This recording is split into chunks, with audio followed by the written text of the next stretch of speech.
Oil rain. Oilicane. Will the word oilicane be a popular one when the summer comes to an end? This will be the first time in my knowledge where regions will have hurricanes coming into the Gulf of Mexico area with an excessive amount of oil in the waters. I recently came across an interesting article that I wanted to share. Usually, when I share articles, they come from sources like CNBC or the Associated Press, and the objective is to read between the lines and to try to distinguish what the article motives are. In my view, this article motive is to try and bring sanity to the situation. This article has been contributed by Tess Pennington of Ready Nutrition. The link to this article is in the More Information box. What do you get when you mix a hurricane with an oil spill? How about the potential for a stronger hurricane? Higher hurricane winds, toxic rain, and oil-infused storm surges, or for those of you who prefer a little doom in your forecast, perhaps you'd like to hear that the Russian Ministry of Natural Resources believes that the BP gas leak is going to become the worst environmental catastrophe in all of human history, threatening the entire eastern half of the North American continent with total destruction. With the current oil spill bleeding millions of gallons of toxic crude and threatening the U.S. Gulf Coast, many are wondering why there is such a lapse response with the catastrophe. Of course, a slow response time is nothing new for the government. In fact, didn't President Bush come under fire for his last response with Hurricane Katrina? Officials are even saying that the response of the BP oil spill is worse in comparison to the response time of Katrina. 2012 hurricane season will be very active. Since hurricane season began on the 1st of June, hopefully many have prepared for and are bracing themselves for what may be an extremely active season. That being said, what kind of response or contingency plan would the government have if a hurricane threatened to send oil or chemical dispersant agents ashore? Is there an emergency protocol for an emergency such as this? Can a hurricane be more devastating with the oil sitting on top of the water surface? One hurricane expert believes it can. It's not what the oil would do to a hurricane, but what the hurricane would do with the oil. With the likelihood of there being a multiple strong hurricane season this year, coupled with an oil spill that will not be cleaned up until the government stops dragging their feet through the oil-soaked waters, the impact of oil and dispersant agents coming ashore is a deadly combination. This brings us back to what the Russian Ministry of Natural Resources said about the oil spill threatening the eastern half of the North American continent with total devastation. According to the European Union Times, Russian scientists are basing the apocalyptic destruction assessment due to BP's use of millions of gallons of the chemical dispersant agent known as Corexit 9500, which is being pumped directly into the leak of the wellhead over a mile under the Gulf of Mexico water and designed, this report says, to keep hidden from the American public the full and tragic extent of this leak that is now estimated to over 2.9 million gallons per day. So what is Corexit 9500 that is being used to pull the wool over our eyes?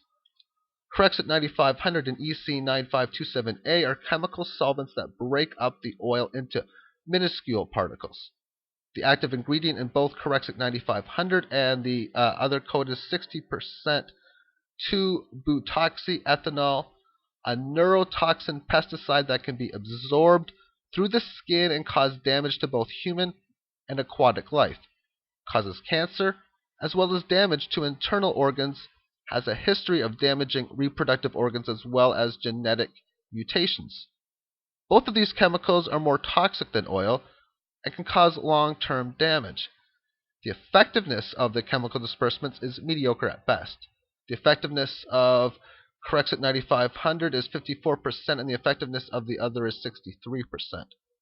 Not only is the effectiveness an issue, but these dispersements do not eliminate the oil, nor do they decrease the oil's toxicity.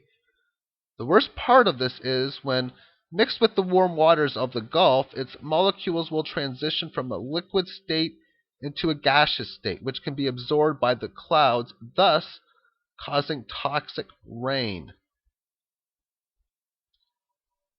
Toxic rain could destroy our life as we know it, our way of life. Titawaki, or the end of the world as we know it.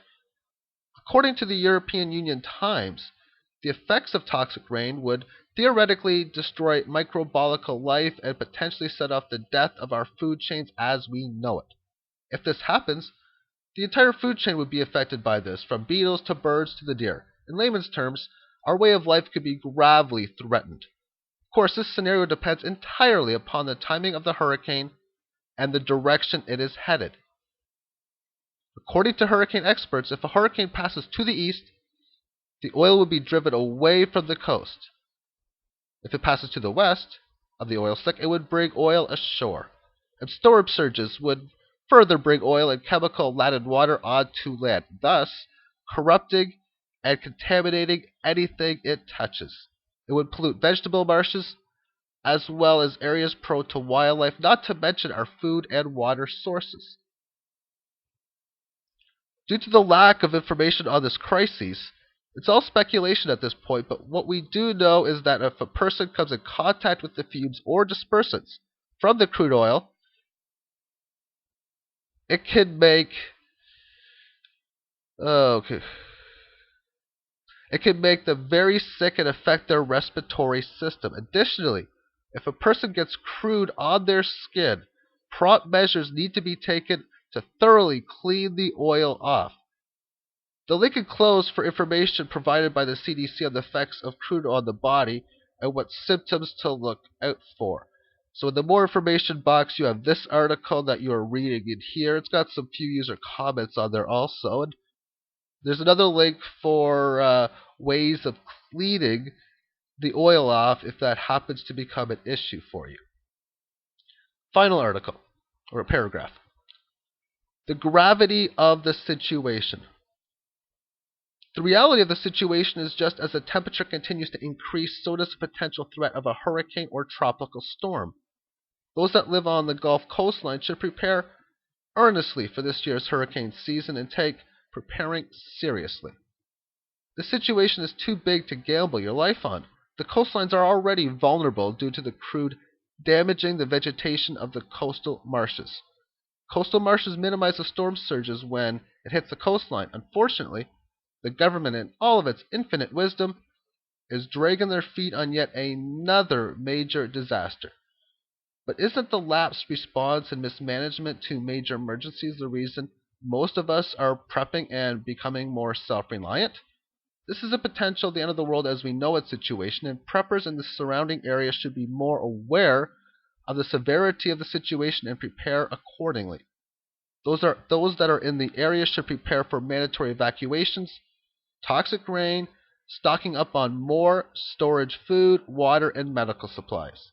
Most importantly, have a bug-out location and plan a place to be. Brace yourselves, folks. It could get rough.